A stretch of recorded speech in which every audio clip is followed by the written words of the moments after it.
Welcome, Irish fans, to this week's edition of the Jack Swarbrick Show. On this week's show, we'll talk with the young man who became the first Notre Dame men's basketball player to score 30 points and grab 10 rebounds in an ACC game in Notre Dame's win at Duke, Bonzie Colson. And we will also chat with Notre Dame's Senior Associate Athletics Director for Compliance and Policy Management, Jill Bodensteiner. But first, he is finally back from his extended, exotic vacation after the Fiesta Bowl. Here's your favorite co-host, Joe Schmidt and Jack Swarbrick.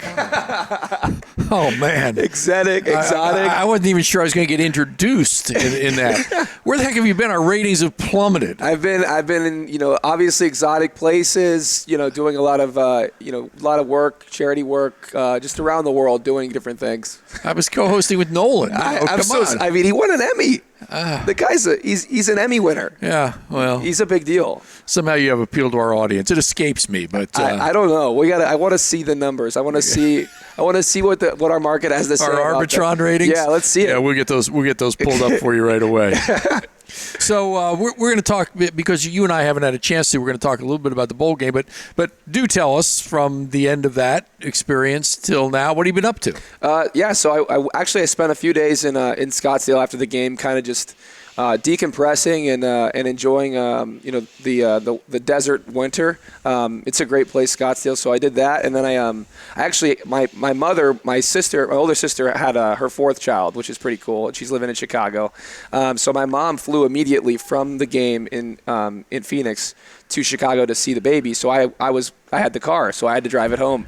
So I had a nice tour of the Southwest back to Southern California. That is a fun drive. I've done that. It's cool. Yeah. And you kind of hang out on the 10 freeway and see a lot of desert scenery, and you can see some things along the way. But it was a fun respite. And now I spent a few days at the beach, and then I was with my family in Chicago.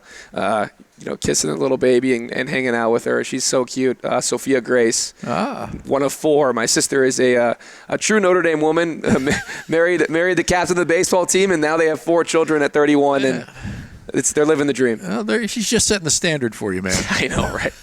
How do I compete with that? You'll find a way. She married a doctor. She's got 4 grandkids. Her mom. I have confidence in you, man. Thank you. Appreciate it. So when we were last together, we were at the Fiesta Bowl. I must say, a week that I thought sort of went as smoothly as any bowl week I participated in. I thought the Fiesta Bowl folks did a great job with the logistics. They didn't have a lot of demands on us. We were able to practice at a great facility and focus, and it was all good. The game didn't turn out obviously the way we wanted, but I've got to say, and I've said this to several people, not sure in my 8 years there's an effort I've been more proud of, or sort of more sort of emotionally engaged by than in that game. When especially on the defensive side of the ball. So pre-game, we lose Tillery and Redfield. Yeah.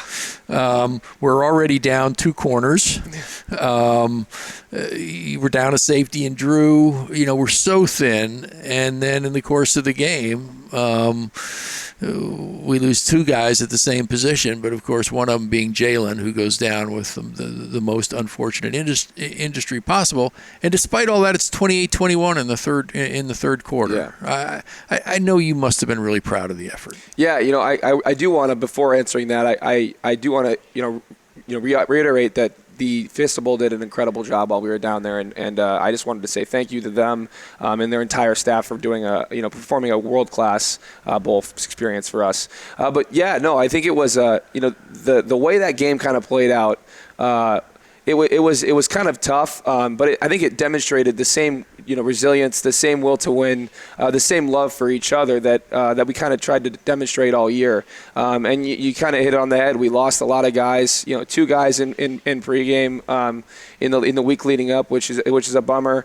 And then you're already thin at positions across the board, and then you lose someone like Jalen Smith, who he not only is he a leader on our team, but he's someone who our defense is kind of, we all built it around, Jalen Sure. and his ability to make plays. So it kind of changes everything, especially for me, being the guy right next to him. So as soon as he went out, fortunately, I have complete confidence in his backup. And then we lose his backup, which was it was crazy, almost immediately. I know Tavon was in there for 3 or 4 plays, and then his shoulder's hanging by a thread, and he's out. And sure enough, who is it? But the Bash brother, Jarrett Grace, comes in there and has 9 tackles. So that. I feel like that's kind of the story of the year is guys coming in with positions that Jarrett's never even played before, ever. And he knows every single play on the defense, which is not, I think it's well known that the defense is not a simple entity. Right. Knows every play and performs extremely well. You're in a unique position to evaluate it, but what are your thoughts on the future of the program? Where do you see it? Well, I think we're in a great position. I think we're an ascending program. I think Coach Kelly has done a great job. If you look at the bowl games when I first got here, where we played Florida State in Orlando, we played in the national title game, and then I think that those 2 games, especially the one at the Orange Bowl for the national title, I don't know if we were across the board as set as we are now to kind of handle the wear and tear of a season, the adversity that is handed to a football team.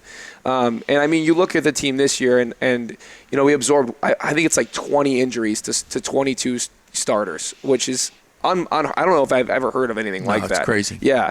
And I think Coach Kelly has done a great job of, number one, developing the players he has, putting together a world-class staff, I think one of the best in the country, if not the best in the country, and then recruiting guys that can play early, and are ready to come in when their time has come.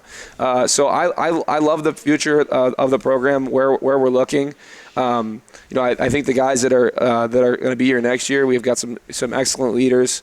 We've got some fascinating competitions that I'm really looking forward to being a fan of, and I think kind of seeing how the defense evolves with a lot of guys leaving will be interesting. So all in all, I'm really I'm excited about the future, and I'm kind of anticipating our first game against Texas already. So I can see how it all comes together. Yeah, you'll be sending the AD letters complaining about something. I can see it happening already. I know. We touched on it a minute ago, but I want to come back to it. And that is, I think for all of us, the dominant emotion coming out of Phoenix related to Jalen. Yeah. And the emotion we all felt around that injury and because of the guy he is and the player he is. But I'm sure you share my belief that there's no one better suited to sort of come all the way back. No. Both by terms of his gene pool, which is pretty darn amazing. I know. But his absolute dedication and focus, and I'm sure you share my view, have every confidence in that. Yeah, and I mean, really, Jalen. What makes Jalen so special is that yes, his genetic makeup is superior to pretty much everyone I've met with it relates to being a football player. Right. But I can't tell you how many times in the training room, an hour and a half before practice, the only guys in there are Jalen and I, and we're in the cold plunge, we're talking, and granted Jalen might be eating Dairy Queen chicken nuggets, but he's in there getting his body right, getting everything together and preparing for practice. So you see the little things like that in the grand scheme of the season and really the 3 years that we were together. And I'm completely confident that he's going to come back, make a full recovery, and be an excellent player in the NFL. But it doesn't change the fact that I was absolutely crushed that Jalen wasn't able to finish his career the way he wanted. I was looking forward to, and we had talked, about that last game together and finishing it out the right way, and it was disappointing and really upsetting for me that's how it had ended for him, I guess I'm looking forward to being a Jalen Smith NFL fan. Absolutely, as we all are. Game carried its own emotion for you because you move on to other things now. Yeah. And I know that must have been a strange dynamic, both leading up to the game and afterwards. Yeah, so I think it's strange because all I ever wanted to do as a kid, as it relates to athletics, was to play football at Notre Dame and to do everything I could to win a national title here. So as that, it's a dream and a goal that kind of has lasted for 17, 18 years since I wrote them down on a piece of paper with my dad at 5. and now, having built my entire life around trying to excel at that goal, along with other things, obviously, it's so strange to have completed that goal and to move on to other things. But it's also so exciting in that, like, now I have the whole world, I feel like, that I can look at and really sit back down at the table and take the crown and decide what else I want to do with my life. And I think that's so fun. And, I'm not taking anything away from, pursuing a dream in the NFL, but it just was never my dream. And my dream was always to be here, be a part of this university, and then, go out into the world and try to make a positive impact. And now, apparently, you're wiping out a significant portion of the nation's wealth. Yeah.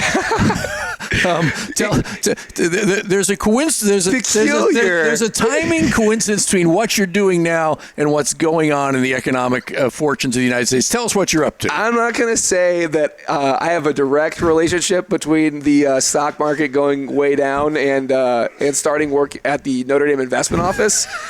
But it is peculiar how it worked out. So right now with my time, I'm taking a few classes. One of them being a global portfolio management class in the business school, and then I'm also working in the Notre Dame investment office. And for those of you, the listeners that might not know, that's basically where they manage Notre Dame's $10.4 billion endowment. So I'm in there, obviously making all the key decisions and influencing policy and just tanking everything. So I think this my stint there might be short-lived, but I'm having a great time right now. I'm just messing around on. That's a great group of people. Yeah. A great office. I know you're learning a ton. And the good news is you get to continue to do this till the season's over, right? So, I know. Good news for me. Maybe bad news for. Great news for our watchers and listeners. So we're thrilled to have you back. Yeah. And I look forward to the weeks ahead, man. I can't wait. Thanks for letting me stay on. All right, we'll be back in a minute.